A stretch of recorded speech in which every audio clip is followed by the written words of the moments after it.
जा रही है। एसपी कह रहे हैं जरूरत पड़ी तो सोनम के परिवार का भी बयान लिया जाएगा।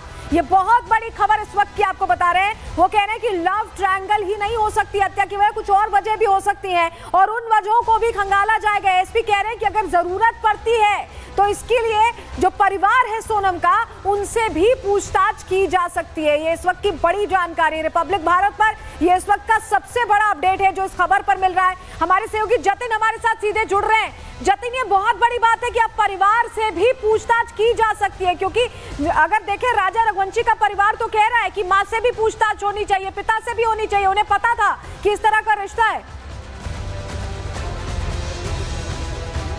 बिल्कुल देखिए, और ऐसा इसलिए भी हो रहा है क्योंकि आपको याद होगा कि 2 तारीख को जब राजा की बॉडी मिलती है उसके बाद से सोनम का परिवार बोलता है कि वो राज को जानते ही नहीं है। लेकिन अब जब सबके नाम सामने आ गए, सबकी गिरफ्तारी हो गई, तब जाके राज के बारे में भी अब परिवार बता रहा है कि हाँ दोस्ती थी। तो कहीं ना कहीं कॉन्ट्रडिक्शन था बयानों में। और रिपब्लिक भारत से बात करते हुए एडिशनल एसपी ने बहुत क्लियर बोला कि अगर जरूरत पड़ी तो सोनम के परिवार से भी पूछताछ की जाएगी और इसको लेकर तमाम इन्वेस्टिगेशन चल रही है। दूसरी सबसे बड़ी बात, एडिशनल एसपी ने यह भी बताया कि 5 से ज्यादा लोग भी हो सकते हैं, लेकिन अभी तक 5 लोगों की गिरफ्तारी की गई है और उनके पास पर्याप्त सबूत है। और जिस तरीके की तस्वीरें आप कोर्ट के बाहर की देख रहे हैं, पूरा रोड अभी खाली करा लिया गया है। किसी भी समय अब जो आरोपी है सोनम और बाकी 4 हत्यारे, उन सभी को यहां पर लेकर आया जाएगा और उसके बाद कोर्ट पे पेश किया जाएगा। और कोर्ट के बाहर की भी आप तस्वीर देखेंगे, पूरा सर्कल बना लिया गया है। एक तरीके से ह्यूमन चेन आप देखेंगे सिक्योरिटी फोर्सेस की, वो यहां पर लगा दी गई है ताकि कोई भी बीच में जो एक तरीके से कॉन्वॉय आएगा उसके बीच में कोई ना आए। और तीसरी सबसे बड़ी बात, एडिशनल एसपी ने यह भी बताया कि लव ट्रायंगल ही एक मुख्य वजह नहीं है, इसके अलावा कुछ और एंगल्स भी हो सकते हैं और उसको लेकर इन्वेस्टिगेशन किया जा रहा है। अभी बहुत सारी ऐसी बातें हैं जो कि मीडिया में नहीं बता सकते क्योंकि उससे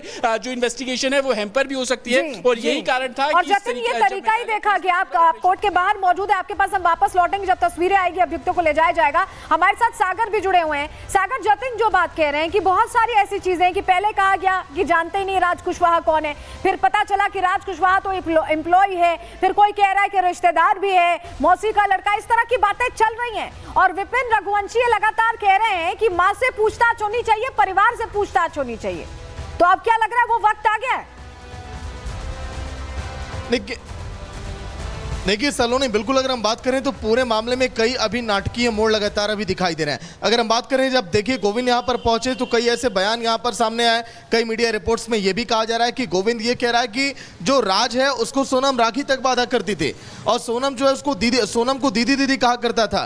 फिर उसके बाद देखिए कल के दिन जब एयरपोर्ट पर सभी आरोपियों को लेकर गए यहाँ पर, तो क्राइम ब्रांच के अधिकारियों ने बताया इंदौर के कि हाँ इन चारों आरोपियों ने अपने गुनाह को कबूल कर लिया है। उधर सोनम ने भी अपने गुनाह को कबूल कर लिया है। लेकिन जब इंदौर में यहाँ पर अधिकारियों ने इस बात का भी जिक्र किया था कि अभी भी 5 आरोपियों से और भी ज्यादा लोग हो सकते हैं, संख्या बढ़ सकती है। और आज जब जतिन वहां पर बातचीत कर रहे थे तो वहां पर भी ये कहा गया कि संख्या भी और बढ़ सकती है। तो ऐसे में क्या कोई और किरदार है भी क्या पर्दे के पीछे जो इस पूरी घटना का देखिए पूरा जिसने प्लान बनाया, कोई और है जो अभी सामने नहीं आ रहा है? क्योंकि अब देखिए जब चारों आरोपियों को जतिन बता रहे थे कि पुलिस ये कह भी रही है कि 5 से ज्यादा आरोपी हो सकते हैं, लेकिन जानकारियां साझा नहीं की जाएगी, जांच को सिक्योरिटिव रखा जा रहा है और यही वजह की कड़ी दर कड़ी जोड़कर उन्हें सफलता मिली भी है। ऐसे में आगे क्या होता है इस पर हमारी नजर बनी हुई है। जतिन और सागर आप हमारे साथ जुड़े रहेगा, लेकिन 2 तस्वीरें जरा दर्शकों को दिखा रहे हैं। ये देखिए 11 मई की ये तस्वीर जब शादी हुई थी और आज 11 जून को पुलिस के शिकंजे में है सोनम।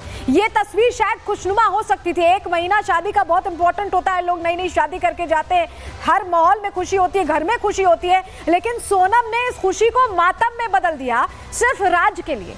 और इसको लेकर अब नई खबर भी सामने आई, नया खुलासा भी हुआ है कि ये सब कुछ जो सोनम कर रही थी इसमें कुंडली का भी एंगल है।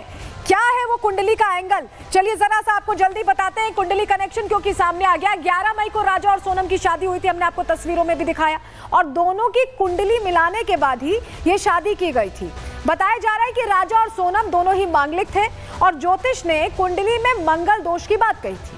मंगल दोष के उपाय भी बताए गए थे, लेकिन राजा के परिवार ने मंगल दोष के उपाय कर लिए थे। क्या सोनम के परिवार से ये उपाय नहीं किए गए, ये भी प्रश्न है। और क्या अब सोनम कुछ और सोच रही थी, कुछ और आगे बढ़ रही थी इस मामले में? ऐसा हम नहीं कह रहे हैं, ऐसा राजा रघुवंशी की मां कह रही हैं कि क्या ये उपाय सोनम के परिवार ने नहीं किए थे। सुनिए जरा उमा रघुवंशी क्या कह रही हैं। पंडित अजय दुबे हैं जो आपके घर रोज पूजा करने आते हैं, उन्होंने ये कुंडली देखकर दावा किया है कि दोनों की कुंडली में मंगल दोष था। हाँ, दोनों की कुंडली में मंगल दोष था। अच्छा, तो क्या कुंडली शादी से पहले आपने किसी और पंडित को दिखवाई थी या नहीं दिखवाई थी? नहीं दिखवाई थी। अच्छा, मतलब अगर आपको ये पता होता कि मंगल दोष है तो ये शादी आप नहीं करवाते? नहीं पता था ना कि मंगल दोष थे, और दोनों की मतलब इसीलिए शादी करवाई जाती है कि मंगल दोष रहता। गलती लड़की वाले की है, क्योंकि लड़की वाले ने उस मंगल दोष का उपाय नहीं करा, हमने तो सारा उपाय करा था। मंगल दोष का उपाय ऐसा होता है, जैसे लड़की को मंगल दोष रहता है ज्यादा पावर वाला, लड़के को कम था, तो ये उनको उनके पंडित से पूछा था, तो उनको बता देना था कि नहीं इनकी जोड़ी नहीं जम रही, तो ये धोखा हमको उन्होंने दिया। और सिर्फ सोचिए, कुंडली का दोष ही नहीं, बलि का भी इस पूरे मामले में एंगल है। क्या कुछ मामला है समझिए। सोनम ने हनीमून के लिए मेघालय जाने का पहले तय किया था, और मेघालय जाने से पहले वो कामाख्या देवी गई।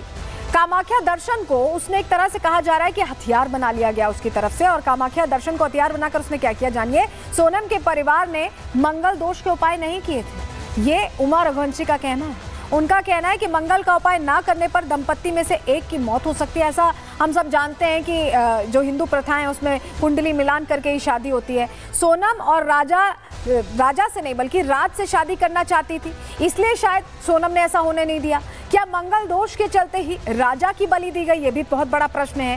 राजा की मौत के बाद राज से शादी की क्या सोनम की प्लानिंग थी? क्योंकि मंगल दोष में अमूमन ये कहा जाता है कि जिससे शादी होती है उसकी उम्र लंबी नहीं होती। तो क्या सोनम जानबूझकर कोई उपाय नहीं करवा रही थी, क्योंकि उसे पहले से ही पता था कि वो राजा के साथ आएगी, राजा की मौत होगी और उसके बाद वो राज से शादी करेगी? क्या ये अपने आप में बहुत बड़ा प्रश्न है, और उसको लेकर उमा रघुवंशी कम से कम यही अंदेशा जाहिर कर रही है, राजा रघुवंशी की मां। सुनिए उन्हें। कामाख्या देवी के मंदिर भी वो शिलांग जाने से पहले गए थे, तो क्या वहां भी सोनम किसी विशेष तंत्र क्रिया के लिए वहां ले गई थी? अब देखो वहाँ तो तांत्रिक क्रिया होती है, मैं तो वहाँ पे जानती भी नहीं थी कि वहाँ पे ऐसा चलता है। सभी बोलते हैं, उनकी मम्मी भी बोल रही थी वहाँ पे तांत्रिक क्रिया होती है, वहाँ बलि चढ़ती है, और उसी दिन से बोल रही थी कि मैं बलि के बदले बलि दूंगी, मेरे बच्चे आ जाएं, बलि के बदले बलि दूंगी। ये भी हमको नहीं पता था कि वहाँ बलि चढ़ती है। अब उनको, मेरे को ये समझ नहीं आ रही कि उसने कैसी तांत्रिक विद्या करवाई कि मेरे बच्चे की बलि दे दी वहाँ पे। ये कौन बोल रहा था कि बलि के बदले बलि देंगे, बच्चे आ जाएं तो? उसकी सोनम की माँ। अच्छा, मतलब आपको लग रहा है कि, और जिस तरह सिर पर हमला हुआ है राजा के, वो भी क्या इस तंत्र क्रिया का हिस्सा है कि पहले सिर पे अटैक करो? अब ये तो देखो क्या हिस्सा है क्या हिस्सा नहीं है, और उसने कौन सी पूजा करवाई थी राजा के लिए। हो सकता है उसने यही पूजा करवाई होगी कि मैं बलि दे के जाऊंगी इसके यहाँ पे। और देखिए, इन दावों के बीच एक और जानकारी सामने आई है। जो ज्योतिष रहे इन दोनों परिवारों के, अजय दुबे, उनकी तरफ से बड़ी बात कह दी गई है। दोनों की कुंडली में मंगल दोष था, ये अजय कह रहे हैं, और राजा की मौत के बाद उन्होंने दोनों की कुंडलियां देखी, लेकिन मौत के बाद देखी हैं, ये भी वो कह रहे हैं। सोनम के बारे में पहले ही वो भविष्यवाणी कर चुके हैं। राजा के कत्ल में कितने लोग शामिल हैं, इसका भी नंबर उनकी तरफ से बताया गया था। और अब वो कह रहे हैं कि कत्ल में एक और महिला है, एक और महिला शामिल है। दूसरी महिला का नाम भी सामने आएगा, ये अजय दुबे कह रहे हैं। दूसरी महिला भी इंदौर से ही है, ये इनका दावा है। तो देखिए, अभी जांच का तो दायरा जो आगे बढ़ रहा है वो बढ़ रहा है। जांच अलग अलग जगहों पर हो रही है, अलग अलग शहरों से हो रही है, और इसको लेकर खुलासे कर रही है पुलिस। लेकिन इसके बीच पंडित अजय दुबे क्या कह रहे हैं, उनका क्या दावा है, उन्हें सुनिए। कुंडली मैच हो रही थी या कुछ दोष था? देखिए, कुंडली में मंगल दोष था उसमें। अच्छा, एक की दोनों की? दोनों। अच्छा, तो मतलब क्या कुंडली मैच हो रही थी शादी के लिए या नहीं हो रही थी? नहीं हो रही थी। अच्छा, तो फिर परिवार को आपने सजेशन दिया था? नहीं, मेरे से एक्चुअली में इन्होंने बाद में बात की थी, जब मैंने देखा था तब मेरे को देखा ये चीज़ है। अच्छा, मतलब उससे पहले शादी हो चुकी है? जी, शादी हो चुकी थी, तो उन्होंने प्रश्न कुंडली बनवाई थी, उसमें हमको स्पष्ट दिख रहा था, तो हमने उस आधार पर इनको बता दिया। क्या दिख रहा था आपको? वही के 2 लेडीज हैं इसमें अवेलेबल हैं। तो जो हत्या की साजिश है उसमें आप कह रहे हैं कि 2 लड़कियां इन्वॉल्व हैं, ऐसा? जी। तो अभी तो सिर्फ सोनम का नाम